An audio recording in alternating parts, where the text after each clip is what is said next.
The sound of shattering glass pierced the hum of lunchtime chatter. The diner froze.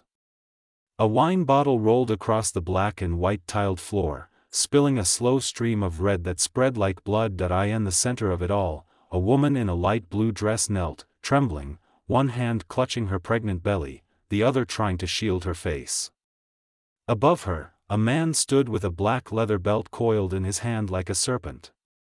His expensive watch gleamed under the chrome lights, a cruel reflection of power turned into violence. The man was Victor Hale, a billionaire CEO whose face often graced business magazines, admired for his empire. But the woman at his feet knew the monster behind the smile. Her name was Alina. She had once believed in fairy tales, that love could conquer cruelty, that success could mean safety. But months of quiet bruises and whispered apologies had taught her otherwise. And now, inside this bright, bustling diner on a quiet Thursday afternoon, her world shattered completely. Victor's face was cold, his tone low and venomous. He didn't care about the eyes watching from the booths or the way his wife's tears darkened the fabric of her dress. He was used to control, in boardrooms, in business, and at home. Power was his comfort. Fear was his weapon. The other customers sat paralyzed. Some turned away. Others stared at their plates, pretending not to see. The waitresses near the counter froze mid-step, unsure whether to call someone or hide. The air was heavy with silent shame, the kind that comes when good people watch evil and do nothing. Alina tried to stand, her hand shaking as she reached for the edge of a booth. But Victor's voice boomed again, echoing through the diner. "Sit down," he barked. She stumbled, her knees scraping the tile, her tears mixing with the spilled wine. Then he lifted the belt.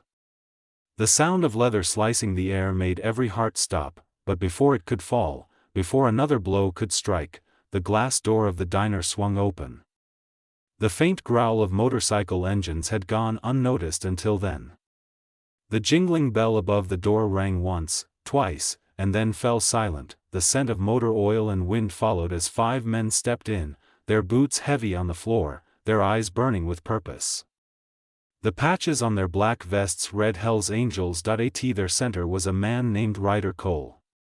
He was tall, broad-shouldered, his beard streaked with gray, his gaze calm but dangerous. He had lived enough life to recognize the face of cruelty. He'd seen it in alleys, bars, and sometimes in mirrors, but this, a man raising his hand to a pregnant woman in public, that was a line no real man crossed. Victor turned, startled but still defiant. The belt dangled from his grip. "This doesn't concern you," he spat, his voice laced with arrogance. The bikers didn't answer. They just kept walking, slow and deliberate, boots thudding against the checkered floor. The diner was dead silent except for their footsteps. The waitresses moved aside.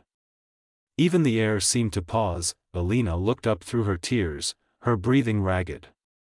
Ryder met her eyes, and in that split second, she saw something she hadn't felt in months: protection. Ryder stopped just a few feet away from Victor. He didn't need to shout. His presence said everything. His voice, when it came, was low, steady, and sharp enough to cut steel. "Put it down." Victor hesitated, trying to laugh it off. "You don't know who I am." Ryder's expression didn't change. "I don't care who you are. You touch her again and you'll find out who we are." The other bikers fanned out behind him, silent, watching. Their eyes locked on Victor, each one daring him to move. One of them gently stepped forward and helped Alina to her feet. Her legs trembled, but she stood, her hand on her belly, her other hand gripping the biker's arm for balance. Victor's bravado began to crumble.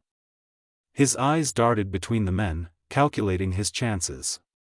He was powerful in boardrooms, untouchable in skyscrapers. But here, surrounded by men who lived by loyalty, not money, he was small. He dropped the belt. It hit the floor with a dull thud, the sound of defeat. The bikers didn't touch him. They didn't have to. The silence, the weight of their presence, and the quiet shame of the onlookers did what no punch could do. Victor turned, furious and humiliated, and stormed out of the diner, slamming the door behind him. The sound echoed like justice. Ryder knelt beside Alina. "You safe now?" he asked softly. She nodded through her tears, unable to speak. One of the waitresses brought her a glass of water and another draped a towel over her shoulders. Slowly, the diner came back to life. People whispered. Someone wiped the spilled wine. The broken glass was swept away, but something deeper had shifted. The room no longer felt cold with fear. Ryder stood and looked around at the other patrons, his voice calm but firm. "Don't ever sit quiet when you see something like that. Silence protects the wrong people." Then he turned back toward the door.